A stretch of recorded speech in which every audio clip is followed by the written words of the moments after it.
What's up, my beer bros? Maine-iac here with Week 11 NFL Power Rankings. Now, this is my own custom ideas and opinions, not anybody else's. So let's get to it. Number 32, we have the Browns, the worst team in the league by far, the only team without a win. I do like the improvement that DeShone Kizer showed last week. Good for him. At number 31, dropping down 2 spots, is the lowly New York Giants off to their worst start, I believe, in franchise history, dropping 1 to the San Francisco 49ers. And their defense just looking like Swiss cheese against CJ Beathard. Just awful. So awful. Also dropping 2 spots, just like the New York Giants. I forget if I mentioned that, I apologize. We have the Arizona Cardinals after losing a decently close one to the Seattle Seahawks. As surprised as I am, it was that close. I don't like their following schedule, and I don't like their team overall. Their defense is filled with superstars, but they're not playing like a unit at all. They're playing like a bunch of individuals out on the field, and that's just not good football. Up next, we have the San Francisco 49ers jumping up 2 spots after their first victory to 29th.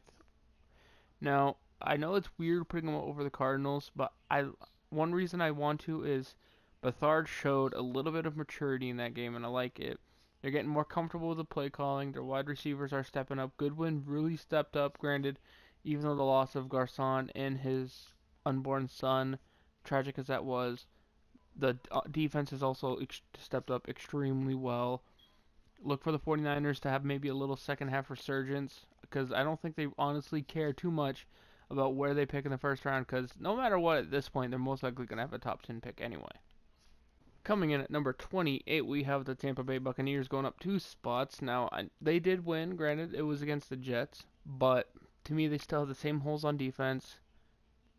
Jameis Winston, I believe, is sitting this one out as well. I don't trust Ryan Fitzpatrick. They honestly played horribly. Defense and offense played horribly. It's just that the Jets played even worse somehow. So they do get a little move, but not as much as a win would normally get someone because of the strength of opponent, obviously. At number 27, we have the Indianapolis Colts, not moving at all, staying stagnant at 27. I didn't want to drop them too much for their loss because they played admirably against the Steelers. I think at one point they believed they had a 17-3 lead, but the Steelers came back. Jacoby Brissett played really well, and I don't know. This Colts team is showing me potential. I wonder what they'd be if they had an offensive line. At number 26, we have the Bears dropping an unbelievable 6 spots. Major reason why they're dropping 6 spots, they lost to a Brett Hundley-led Packers, and they're supposed to have an extremely good defense. Now, that concerns me because their defense is their strong point and was the only reason they were in the top 20. Their offense looks horrible. Sans Jordan Howard. Jordan Howard actually looks good. Mitch Trubisky does not look like a franchise quarterback right now. He actually looks like a bum playing at QB, kind of like Jay Cutler used to in Chicago. Maybe it's just the Chicago curse. Who knows? At number 25, we have the Cincinnati Bengals coming in, dropping 2 spots after a tough loss to the Tennessee Titans last week. Andy Dalton played decent, and Burfict got ejected. So it was an interesting week for them to say the least, but overall, I think they're showing a little bit more chemistry, and they're getting Joe Mixon a little bit more involved. And John Ross is coming back, and maybe this team sneaks into the wild card, but they're going to need to show just a little bit more heart, just a little bit more. At number 24, we have the New York Jets, mostly a symptom of, I think, overextending them against after their wins to the Bills, but it was a tough game. They lost a game to the Buccaneers, the lowly Buccaneers. That deserves a drop right there.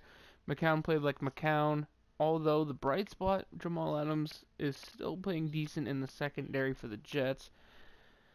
I don't know what their issue is right now. Their young wide receivers are playing well. Their running backs are playing well. It's just, in the moment, they tend to fall. At number 23, we have the Baltimore Ravens moving up a spot. I believe they're coming off a bye week, but I like the fact that Woodhead is coming back healthy for them, and that to me is enough to move them up. I really struggled with these two teams right here. To me, they are middle of the pack, but just where in the middle are they? To me, the Packers moved up 4 spots to number 22. It's definitely interesting to see them get their first one under Brett Hundley. Their defense is playing well, but losing possibly two running backs for an extended period of time is a concern. It did almost make me hesitate to move them up at all. I think their replacement at running back can do well enough, and I believe the chemistry between Hundley, Jordy Nelson, and Devontae Adams is gelling a little bit more. Maybe getting Bennett out of the locker room will also continue to improve the environment around there. It's not that he's toxic, it's just that sometimes he rubs teammates the wrong way, and that causes some friction. At number 21, we have the Miami Dolphins. Now, about the Dolphins, they got blown out. They looked terrible, terrible against the Carolina Panthers, but the Carolina Panthers does have one of the league's best defenses statistically this year, and Jay Cutler's been playing okay. He had a bad game, yes, but I think with Jarvis Landry and Devontae Parker and Kenyon Drake stepping up, it's only a matter of time before the Dolphins start bouncing back just a little bit and maybe get a couple wins. Cracking in the top 20, the first team is the Los Angeles Chargers, dropping 1 spot overall to number 20. They had a interesting week for sure. We're leading the Jaguars, and by every right, should have won that game, but found a way to lose. And that is very concerning. Philip Rivers is in concussion protocol, so that does cause some hesitation. This drop necessarily isn't as much from their performance as it is, say, as the other teams have been improving. So there's that. I like what they've done lately, but still a little bit of a concern from them, just for the fact that, eh, like, I want to see more. I want to see a healthy Chargers team and see what they can do. Moving up 2 to 19, we have the Las Vegas Raiders, or soon to be Las Vegas Raiders. We have the Oakland Raiders, a good franchise with a good quarterback. Derek Carr is impressive. I do like their team. I do like what they've done. Their gain, though, is more of a product of the other teams losing and how they lost than necessarily their own winnings. But they'll get a good test this week against the New England Patriots in Mexico. At number 18, we have one of the Super Bowl contenders from not even too long ago, the Denver Broncos. They look anemic on offense, to say the best. They got blown out by the New England Patriots, but that was more of a special team thing. It's a concern when your special teams and offense are so questionable that your defense, a great defense to say the least, can't even salvage the game. Their offensive line is playing okay, I guess, not the greatest. Their running backs are Brock Osweiler as your starting quarterback immediately raises concern. You gotta address those special team issues. They do drop 1 spot to number 18, but if they can overcome the fumbleitis and just be a little bit more consistent, maybe their defense can carry them to a wild card. Same can be said with the next team, number 17, the Houston Texans, with Tom Savage at quarterback. You're basically the AFC South's answer to the Denver Broncos, except for the fact that your Von Miller is out on IR. No Whitney Merciless and no J.J. Watt does cause huge concerns, but they still have a beast in Jadeveon Clowney roaming the defensive field. Now, Lamar Miller, DeAndre Hopkins, and Will Fuller are probably the reason why they're ranked ahead of the Broncos if you compare offenses, and Demaryius Thomas, Emmanuel Sanders, and C.J. Anderson. I think I'd rather take Lamar Miller, Will Fuller, and DeAndre Hopkins. I just believe DeAndre Hopkins is that much better, and he is probably the difference maker between these two teams. At number 16, we have the Washington Redskins. Now, Kirk Cousins has been playing well. Congratulations to him. They had some rookies showing up lately, but they have to place 2 more players on IR. So sadly, they dropped 2 spots. Overall, they are extremely injured, and at this point, I think it's just too much to really overcome. Up next at number 15, begrudgingly I put the Bills this high. I probably shouldn't have. They have the Now, Nathan Peterman, Buffalo Bills, because Tyrod Taylor went 9 for 18, got benched in the last game, and now is getting benched for the next one. With Peterman starting, I don't know what the Bills' identity is going to be. Are they going to be more of a primary passing team or a primary play-action run team? I think passing, because I think Peterman has more pocket potential. A lot of P words are starting to make me stumble. I apologize. Their defense should get it together at least a little bit. They are still one of the top half teams in the league, even after 2 blowout losses to the Jets and the Saints. Hopefully they bounce back. If not, they're doomed to drop, and drop hard. Up next, we have one of the candidates for the biggest drop of the week, right next to the Chicago Bears, the Dallas Cowboys. After their all-pro left tackle Tyron Smith was out last game, Chaz Green and the other backup couldn't do anything. They allowed 6 sacks to Dak Prescott. I think Prescott was sacked a total of 8 times. So you have one position allowing 6 sacks, and the other 4 combined allowed only 2.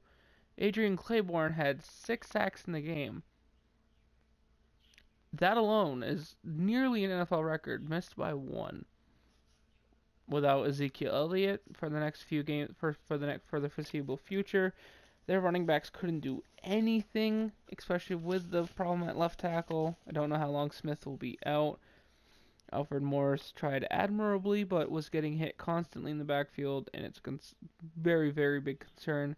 And if that constant pressure remains active, Dak Prescott's not going to hold together too well. Their defense, I do not know how long Sean Lee is going to be out, but that's a devastating injury. The Cowboys are probably the prime candidate for a huge drop in the next coming weeks, depending on how they handle their next opponents, which sadly are the NFC East leading Philadelphia Eagles. And speaking of disappointment, anybody who is a Lions fan should probably know that word quite well. They dropped 1 spot to number 13. Overall, the team is playing like the Lions. There's not much more to say about that. They're okay. They're in the playoff hunt. Matthew Stafford's playing well. I like what their young receivers are doing. Honestly, I'm surprised at how much Amir Abdullah's been stepping up. But to me, their defense has been slipping. They're not bad, but just slipping. But in this tight NFC playoff race, pretty soon you can't afford another slip, and it just worries me how shaky the Lions have been lately. Going up to number 12 this week, we have the Falcons up 3 spots to number 12, like I just said. Adrian Claiborne coming off a 6-sack performance. That is noteworthy on its own, and he probably deserves a boost on his own. But the offense played well against Sean Lee-less Cowboys in the second.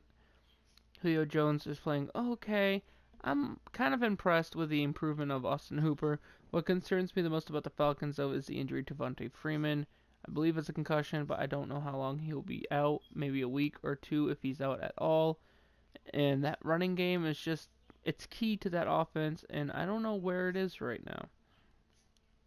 Up next, we have the Kansas City Chiefs. Granted, they dropped 1 spot, but it's not their fault. I believe they're on a bye. They are a great team led by Alex Smith. They're due for a rise anytime soon. They got, I believe, the second easiest remaining strength of schedule, so that's just rise right there. They'll probably finish a top 5 team in the NFL at the end of the year. I like Kareem Hunt. He's been slowed down lately, but I do like what he does. I love what Tyreek Hill and Travis Kelce have done in the receiving game. The weakness in this team, though, is the secondary. Well, and by secondary, I mean like the safeties and covering linebackers. And then, besides Tyreek Hill and Kelce, the receiving game is not much of a threat. So if this team faces a really good defense like the Pittsburgh Steelers, you see what happened. I want to see just a little bit more against a really good defense. But this team overall, definitely a Super Bowl contender. At number 10, we have the Seattle Seahawks dropping 2 spots, about to fall out of the top 10, or at least they could. They did lose Richard Sherman for the season, but the Seahawks have overcame injuries like this before. What concerns me the most is the sprained ankle of, or I believe sprained ankle of Dwayne Brown, the left tackle. They traded for him, and if he's not available, Russell Wilson could be under great pressure until he comes back. That win was something against the Cardinals. It was kind of nice to watch Russell be Russell, but can he rely on that much magic from now on? That would be to be seen, but it should be definitely a great team to watch going forward. At number 9, we have a huge surprise, at least to me. When I was putting out these rankings, I was thinking about overall teams, and I couldn't believe how underrated I looked at the Titans. They jump up 9 spots to number 9. I really like what Marcus Mariota does. He doesn't pass the greatest. He has turnovers a lot, especially in key moments. He runs the ball really well. He can scramble out of the pocket. But what gets me is that offensive line is a lot better than I ever gave it credit for. And the combination of DeMarco Murray and Derrick Henry, one of the best running back duos in the league. And I don't mean just speed-wise.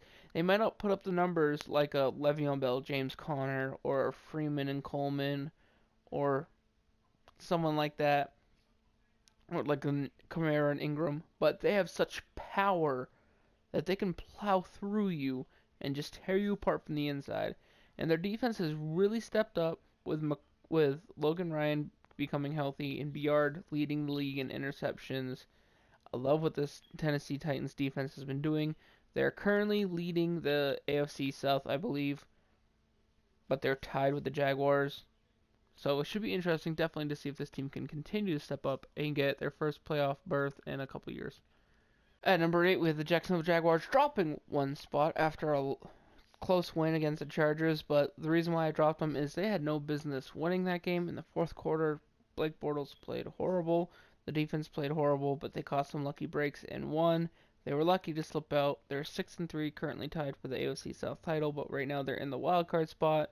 But if they keep playing like that, pretty soon you'll be seeing them out of the playoffs altogether. Also, real quick, I will just say something. AJ Bowie and Jalen Ramsey, hands down, the best duo in defensive duo in the league right now, keeping the Jaguars afloat. If the Jaguars do make it to the playoffs and they do win in the playoffs, it will be thanks to these two shutting down receivers number 1, 2, and possibly 3. Great duo, really fun to watch. If you haven't seen them, try to see if you can. At number 7, we have the surging Carolina Panthers with the league-leading defense, or one of the league-leading defenses. Cam Newton's been really stepping up. What concerns me the most about this team is the trade for Kelvin Benjamin. Curtis Samuel really stepped up, but now Curtis Samuel is lost for the season. So you got Funchess and a bunch of other wide receivers, but can Cam Newton seriously carry the Panthers without now 2 of their projected leading receivers to begin the year? Like I said, with the trade of Benjamin and with the loss of Samuel, it definitely will be worth watching. Finally, we have cracked the top 6. Now, just a little note before I get into the top 6. Numbers 2 through 6 are so close that even a subpar win will probably get you a drop, as you will see in a second. At number 6, we have the Vikings, who are even right now, mainly due to their quarterback situation. They have Case Keenum, who's okay. He's a good starter. He's just good, though. But Teddy Bridgewater is back. He is active. And we all know Teddy Bridgewater can be an X factor. I like him. I like what they have on running backs. Like I always say, Latavius Murray and Jerick McKinnon are really good. And they have one of the best defenses in the league, hands down. And as for number 5, the Pittsburgh Steelers dropping 2 spots, there's not much to say about them, but they struggled to play against the Indianapolis Colts. Big Ben had some key turnovers in the first half. They had to come back and win it, but that alone is concerning. If they do lose the number 1 seed in the AFC, will they still be able to play well on the road, considering Big Ben historically always struggles on the road? At number 4, we have the New Orleans Saints defense playing superb. Credit to the New Orleans Saints for having a franchise record, I believe 6 rushing touchdowns. Ingram had 3. Kamara had 1. I believe another rookie running back had one, and Drew Brees had one, which is impressive. I don't often see Drew Brees with rushing touchdowns, but it was nice. They blew out the Bills. Incredible play. But I think that's more to say about the Bills than them necessarily. They have some tough games moving forward. More of their games are flexed in the prime time, so if you haven't been able to watch the Saints this year, look forward to the games being on TV, because they should be on soon. At number 3, you have possibly one of the greatest teams in the NFL right now, possibly a rebirth of the greatest show on turf, as some people have put it, but now that they're LA and they're the Los Angeles Rams, they could be the greatest show on surf, because they're not in St. Louis anymore. Now, you have Jared Goff and Todd Gurley playing well, and like I said before,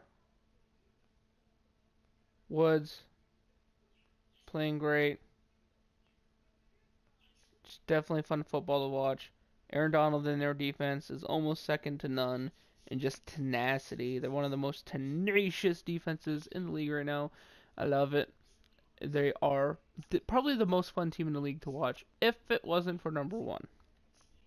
And here we have, if you think about it, possibly one of the most likely Super Bowl matchups in the league right now. You have the number 2 New England Patriots and the number 1 Philadelphia Eagles. Now, I'm not going to separate these two because it's kind of obvious once I do number 2 who is number 1, especially when you see it on the screen.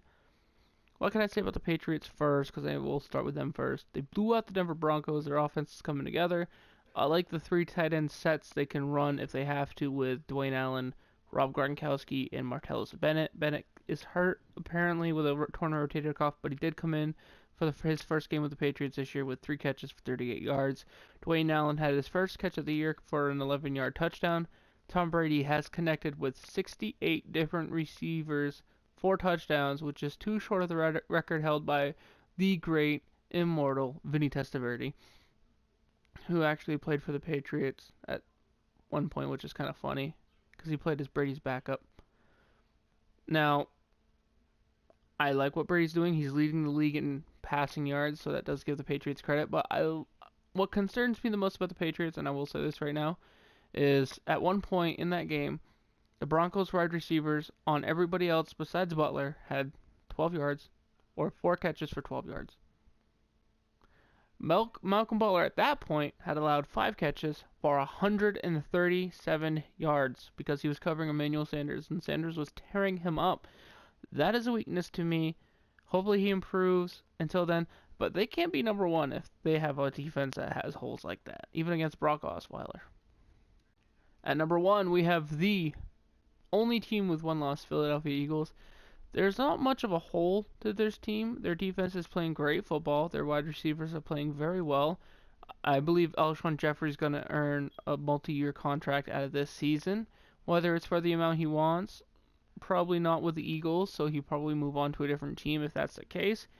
But I love the running back core. It's one of the best in the league with LeGarrette Blount, Jay Ajayi, and Wendell Smallwood. I love Carson Wentz and what he's doing at quarterback.